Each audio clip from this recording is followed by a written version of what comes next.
Hello everyone, I'm outside the Lincoln Memorial in preparation to go to the subcommittee meeting tomorrow concerning Boeing and the quality about Sam Salihpour. I hope I said his name right. Confessing and telling the truth about the 777, 787, the quality issues that they have had. And yes, they have. Boeing, as a matter of fact, gave up special process certification to a piece of paper done by Professional Resources Institute called NADCAP. They're the ones who were instrumental in implementing that for all the aerospace community so that they could downsize QC. And yes, they do. Don't let anybody kid you.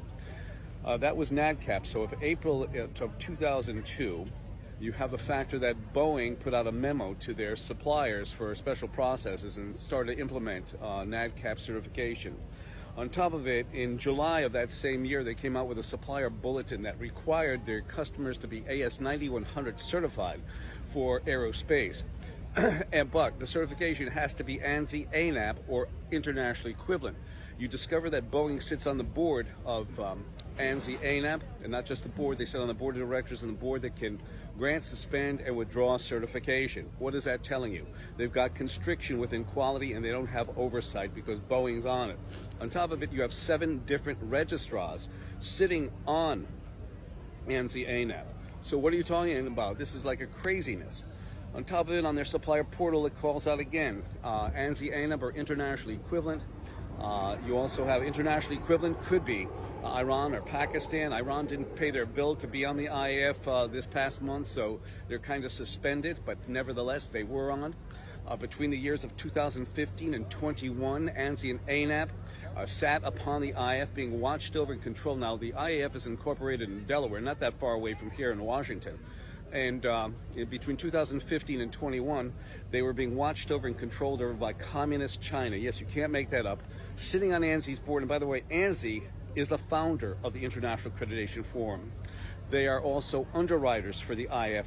So any accreditation body that sits on the IAF, they are legally responsible because they take either systematic or product failure, and they should be part of the lawsuit against Boeing because Boeing sits on the board, Boeing does all this stuff. You have a very bad quality system out there, and we can prove it. Sam Salihpour is correct.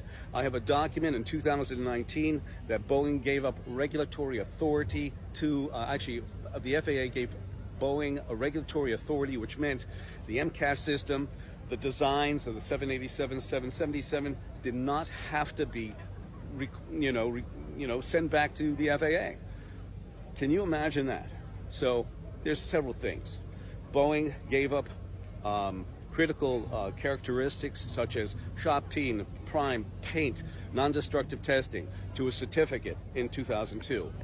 They have a supplier bulletin that says must be ANSI ANAP. Send in your certificate, send in your parts. We don't have to come visit you for 20 years, whatever, it's been 22 years. They sit on the board of ANSI ANAP, controlling ANSI ANAP, okay?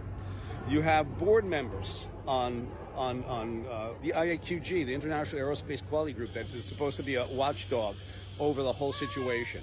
It's not watching, it's a fox watching the hen house. My telephone number is 203-556-1493. Looking forward to tomorrow. And Sam Salihpour is correct. They're trying to discredit him.